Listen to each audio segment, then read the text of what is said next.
Bonjour les amis, c'est Christian. J'aimerais faire cette vidéo aujourd'hui parce que j'ai reçu certains messages de mes amis, de vous, qui voulaient savoir pourquoi le marché a baissé autant. J'aimerais juste vous dire que la crypto-monnaie est très spéculative. Le marché varie très rapidement. On peut passer d'une croissance de 20% à une croissance de moins 50% en un temps record. Donc, il faut être habitué et il faut comprendre pourquoi. Parce que la crypto-monnaie est encore expérimentale et il y a beaucoup de personnes qui viennent dans le marché sans comprendre pourquoi elles investissent. Pour ceux euh, vous qui me suivez, j'aimerais que vous compreniez une chose. Il faut investir dans ce que j'appelle le fondamental et se projeter toujours vers le futur.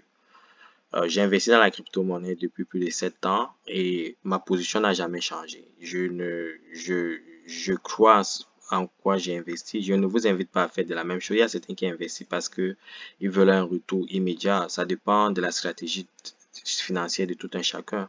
Mais moi, personnellement, j'ai investi pour le long terme. Je sais pourquoi j'ai investi dans la crypto-monnaie et parce que je sais qu'elle transformera le monde. Et demain, je ferai une vidéo où je vais vous expliquer, je vous donnerai les 10 crypto-monnaies, à mon avis, qui réussiront dans le futur.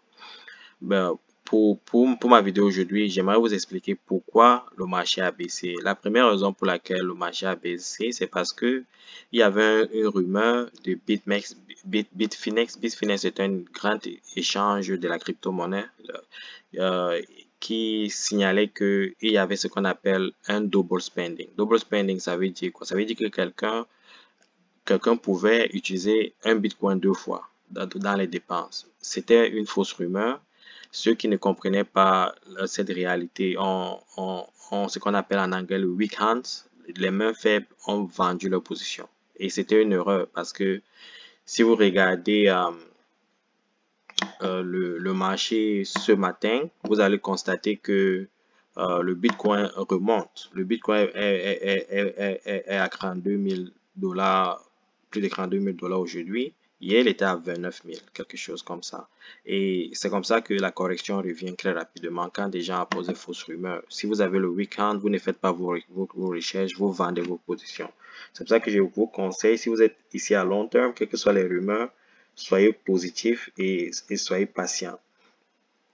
Donc, c'était ça la première raison. La deuxième raison, c'est qu'il y a 3 jours, il y a Janet Yellen, c'est la nouvelle secrétaire au Trésor aux États-Unis. Elle, elle est venue dans un commentaire avec certains membres du gouvernement fédéral disait qu'il fallait tout faire pour stopper la crypto-monnaie comme le Bitcoin parce que ceci était utilisé pour le financement des activités illégales. Mais ceci est très faux parce que les données montrent que le dollar, l'euro, le fiat, c'est ça que les criminels utilisent le plus et qu'il n'y a qu'une fraction du Bitcoin ou de la blockchain qui est utilisée dans le faux. Donc, c'est ceux qui sont dans la crypto-monnaie depuis longtemps savent que, bon, ces attaques, on la vit tout le temps. Et, et, et ceci a eu un impact encore pour ceux qui ont ce que j'appelle le weak hand. Ils ont vendu leur position. Et maintenant, il faut rentrer à 32 000. Si vous avez vendu à 29 000, il faut rentrer à 32 000. Vous voyez que c'est un peu pénible. Il faut gérer son risque. Il faut savoir peut-être quand vendre, mais il faut aussi savoir pourquoi ne pas vendre. Pourquoi on est dans ce jeu. C'était la deuxième raison. La troisième raison, c'était aussi parce que il y a les traders, il y a des gens qui font des placements pour tirer profit immédiatement. C'est ce qu'on appelle les traders et c'est normal. Donc, si vous regardez la capitalisation des marchés des cryptos, vous voyez que elle fluctue tout le temps. Il y a le 5 août 2020, on était à 361 milliards de dollars. Et puis ça monte récemment, le 8 janvier, nous étions à 1000 milliards de dollars, 1000 milliards 883 milliards de dollars. Et subitement, on tombe je pense aujourd'hui à 9 à 936 milliards de dollars. Qu'est-ce que ça veut dire? Ça veut dire que il y a des, et si vous regardez aujourd'hui, on a 952 milliards de dollars. Ça veut dire quoi? Ça veut dire qu'il y a des traders, quand leur position, quand ils atteignent un certain niveau dans leur positionnement, dans leur placement, ils veulent prendre du profit. Donc, ils prennent du profit et c'est très normal. Si vous avez investi 20 000 dollars dans un Bitcoin, ça monte à 30 000 dollars et ça redescend à 29 000. Vous avez 9 000 dollars de profit. Qu'est-ce que vous faites? Si vous êtes un trader, vous empochez votre argent et vous êtes très content. Donc, c'est ce qui s'est passé. Je suis content pour eux, ils se sont fait de l'argent. Mais ceux qui ont vendu parce qu'ils avaient le week-end, qui sont entrés à 35 000 et qui ont vendu à 29 000 et ils ont perdu de l'argent, ils ont perdu 6 000 dollars, ils veulent rentrer maintenant à 32 000. Vous voyez que c'est pas une bonne stratégie. Il faut être patient. Je ne dis pas que le Bitcoin restera toujours dans les meilleures hauteurs. Non, je pense qu'il est très probable que le Bitcoin descende à 20 000 dollars, 25 000 dollars. Mais comme je l'ai dit, il faut regarder dans le long terme. Les analystes prédisent que d'ici la fin de l'année, le Bitcoin sera à 100 000.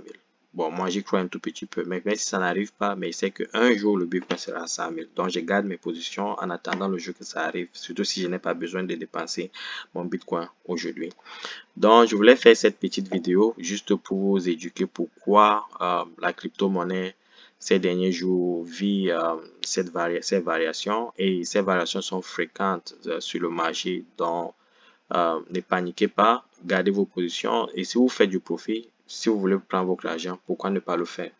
Bon, comme je l'ai dit, demain, je ferai une présentation sur les 10 crypto-monnaies que je pense changeront le monde, qui ont du potentiel, dans lesquelles j'ai des positions. Donc, pour ce, je vous remercie d'avoir m'avoir écouté et si vous avez des questions, faites comme d'habitude, envoyez-moi un email et je vous répondrai. Bonne soirée.